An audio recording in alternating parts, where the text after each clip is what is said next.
Have you ever wondered about the magnitude of China's gold reserves? What if I told you they could be much more than what's officially reported? Yes, you heard that right. Various analysts have concluded that China could be sitting on a gold mountain of over 31,000 tons. Unlike the Soviet Union, where the communist policy prevented citizens from owning gold, China, despite being a communist nation, encourages its citizens to invest in this yellow metal. Quite the contrast, don't you think? This policy not only boosts the gold reserves, but also places the Chinese economy in a unique position. It's a clever strategy, reframing gold as a people's asset, a form of wealth that every citizen can possess. China's unique approach to gold ownership sets it apart from many Western countries. But what does this mean for its economy? Well, stay tuned to find out in our next scene. Despite the Western narrative of economic depression in China, the numbers tell a different story. In 2023, China's account balance stood in surplus, reaching an equivalent of $264 billion. That's no small change, and it doesn't stop there. The surplus under the barter trade clause was worth the equivalent of $608 billion, marking the second highest level in history. Now, what does this mean in layman's terms? Essentially, when we talk about a surplus in the account balance, we mean that the country is earning more than it's spending. It's selling more than it's buying. This is in stark contrast to countries like the USA and the UK, which have been running deficits for around 50 years. To put it simply, they're spending more buying than selling. And here's the thing, trade data is notoriously difficult to falsify. It has to match the trade data of other countries. So if a country were to lie about its surpluses, it would be easy to verify with the countries purchasing goods from them. If the numbers don't add up, it's clear who's telling fibs. This account balance data and trade data are part of the GDP calculations. When you run an account or trade with a deficit, the GDP decreases. But when you're in the black like China, the GDP increases. This indicates that despite certain sectors not performing as well as they could, China's economy is still growing. Their sales situation is still strong. They've historically encouraged their people to purchase and accumulate gold, knowing its inherent value. And with a GDP growth rate of 5.2%, even if we shave off a point for good measure, it's still outperforming any Western country. So despite the doom and gloom painted by some, China's economy is not only surviving, but thriving.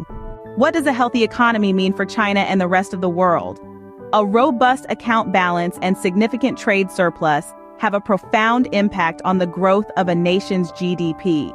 When a country like China is in a state of surplus, it means they're selling more than they're buying.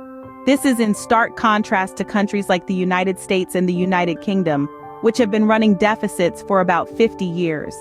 In the case of China, they're not just keeping their heads above water, they're swimming. In 2023, they reported the second largest trade surplus in history. Now you might be thinking, what about local consumption and real estate investments? While it's true that these areas may not be in the best state, it's essential to remember that China's overall sales situation is still solid. This means that despite certain internal economic challenges, the Chinese economy continues to grow. But there's more to China's economic strategy than just selling more than they buy. Gold plays a significant role in their approach. Unlike the Soviet Union, which discouraged citizens from owning gold, China encourages it. They've been nudging their people to purchase and accumulate gold for years. Why? Because they understand the inherent value of this precious metal. In a world where fiat currencies can be printed at will, gold remains finite and tangible. It's a store of value that has stood the test of time.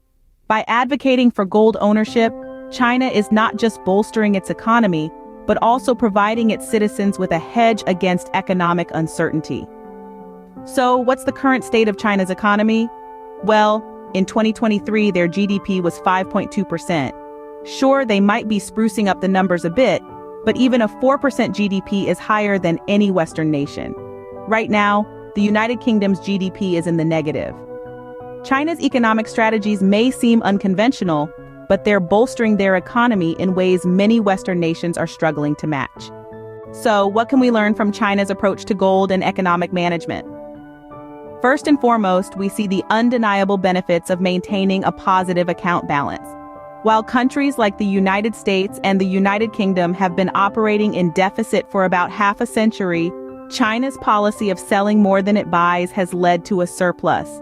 This means that China earns money in its management and doesn't have to rely on foreign parties to finance its deficit. Next, we see the importance of accumulating tangible assets.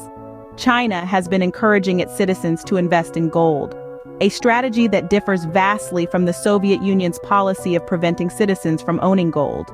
The Chinese government recognizes the value of gold not just as a commodity, but as a form of financial security.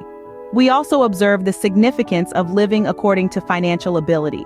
China's economic policy is not just about amassing wealth, but also about ensuring that its citizens have the means to live comfortably and securely.